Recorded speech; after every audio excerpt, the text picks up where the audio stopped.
আসসালামু আলাইকুম রহমতুল্লাহ। আজকে আমরা একটা প্লেলিস্ট স্টার্ট করব, যেখানে আমরা ম্যাথমেটিক্যাল একটা কোর্স অর্থাৎ ক্যালকুলাস কোর্সটা দেখার চেষ্টা করব। এই প্লেলিস্টটা এমনভাবে সাজানো হয়েছে যেখানে আমরা যদি শুরু থেকে শেষ পর্যন্ত সবগুলো ভিডিও দেখতে পারি, তাহলে আমাদের ক্যালকুলাস সম্পর্কে বেসিক থেকে অ্যাডভান্স পর্যন্ত সব ধরনের আইডিয়াই আমরা পাবো। এবং এই প্রবলেমগুলো যদি আমরা ঠিকমতো সলভ করতে পারি এবং বুঝতে পারি, এই ভিডিওগুলো যদি আমরা বুঝতে পারি, তাহলে ক্যালকুলাস নিয়ে আমাদের আর কোনো প্রবলেম থাকবে না। তো আমরা এই ইন্ট্রোডাকশন টু ক্যালকুলাস কোর্সটা লার্নিকা এর ইউটিউব চ্যানেলে পেয়ে যাব। তো এই প্লেলিস্টটাতে আপনাদের সাথে আছি আমি, মোহাম্মদ আম্মান হোসাইন। তো যখন আমরা ক্যালকুলাস বা ম্যাথমেটিক্যাল কোর্সগুলা করি, তখন আমাদের মাথায় একটা প্রশ্ন স্বাভাবিকভাবে আসে যে এটা আসলে ইঞ্জিনিয়ারিং ক্ষেত্রগুলোতে বা সিএসসি বা ট্রিপলি এই ফিল্ডগুলোতে কিভাবে ইম্প্যাক্ট করে, বা কি ইম্প্যাক্ট, এই কোর্সগুলোর কি ইম্প্যাক্ট থাকে, বা ম্যাথমেটিক্যাল কোর্সগুলোর ডিরেক্ট কোনো ইম্প্যাক্ট আছে কিনা।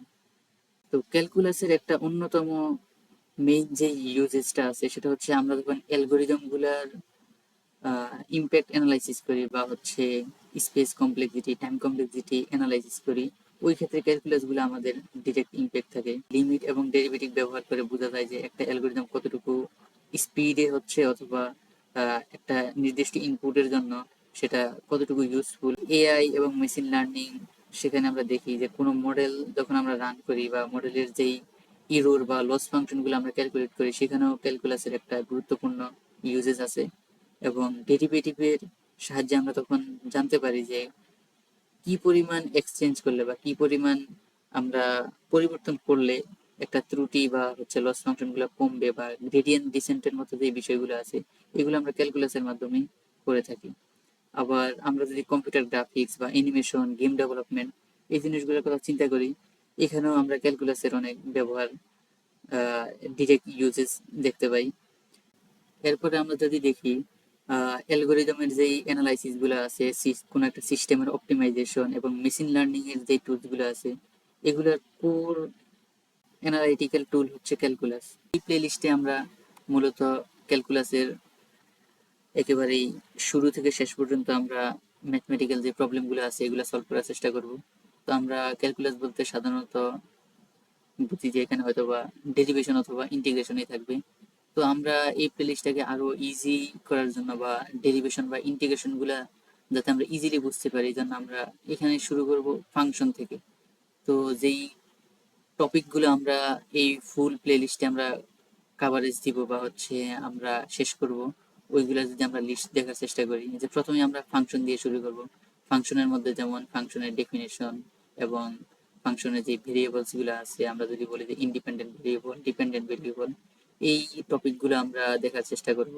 এবং হচ্ছে কোনো একটা ফাংশন ফাংশন কি, ফাংশন না, ওইটা দেখার জন্য আমরা যে টেস্টগুলো করি, যেমন vertical line test, horizontal line test, এগুলো আমরা দেখার চেষ্টা করব।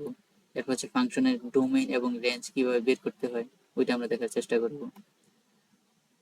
তো এই বেসিক জিনিসগুলো দেখার পরে আমরা যেটা দেখার চেষ্টা করবো সেটা হচ্ছে ক্লাসিফিকেশন অফ ফাংশন। তো ফাংশনের যে ক্লাসিফিকেশন গুলো আছে আমরা সেগুলো দেখার চেষ্টা করব, যেমন translation of function, composite function, inverse function, one to one function, many to one function, piecewise function, polynomial function.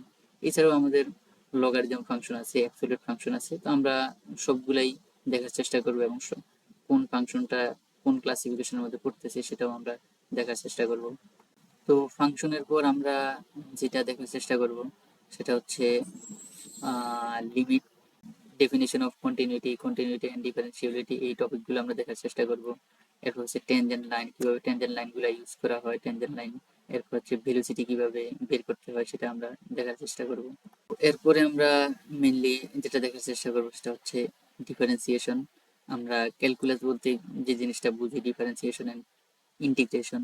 তো ডিফারেন্সিয়েশন দেখবো। এরপর হচ্ছে differentiation of different type of function, যে ডিফারেন্ট টাইপ অফ যে ফাংশন গুলো আছে এই function গুলোকে কিভাবে ডিফারেন্সিয়েট করতে হয় সেটা আমরা দেখার চেষ্টা করব। এরপর হচ্ছে ডেরিভেটিভ এন্ড চেইন রুল, যেটা একটা গুরুত্বপূর্ণ টপিক, এই এই টপিকটাও আমরা দেখার চেষ্টা করব।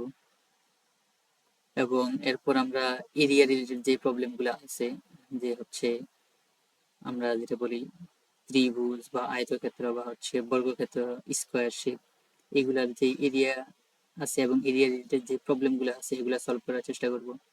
এবং হচ্ছে Newton's integrative method in finding area, এই টপিকটাও আমরা দেখার চেষ্টা করব।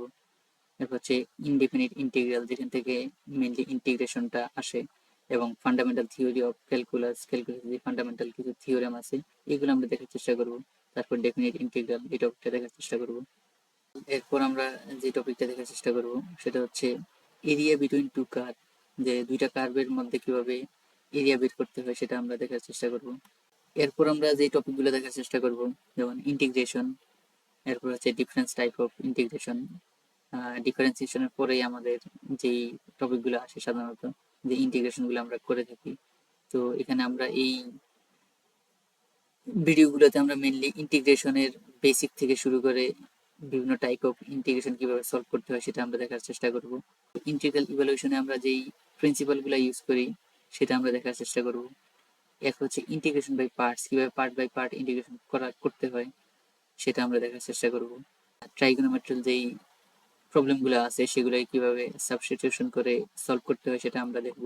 থ্রু আউট দিস প্লেলিস্ট আমরা এই টপিকগুলাই কভার করার চেষ্টা করব, এবং আমরা আশা করি কমপ্লিট একটা প্লেলিস্ট আমরা ক্রিয়েট করতে পারবো। থ্রু আউট দ্য প্লেলিস্ট ক্যালকুলাসের যতগুলো ভিডিওই ক্রিয়েট করা হবে সবগুলাই লার্নিকার ইউটিউব চ্যানেলে আপলোড করা হবে। লার্নিকা ইউটিউব চ্যানেলটি সাবস্ক্রাইব করে রাখুন, এবং আমাদের যেই ফেসবুক গ্রুপটা আছে লার্নিকা কমিউনিটি, সেখানে জয়েন করুন, এবং সকল আপডেট আমাদের এই ফেসবুক গ্রুপ, ফেসবুক পেজ এবং ইউটিউব চ্যানেলের মাধ্যমে প্রোভাইড করা হবে ইনশাল্লাহ। আজকের ভিডিও এ পর্যন্তই। সবাইকে ভিডিওটি দেখার জন্য ধন্যবাদ। Thank you everyone.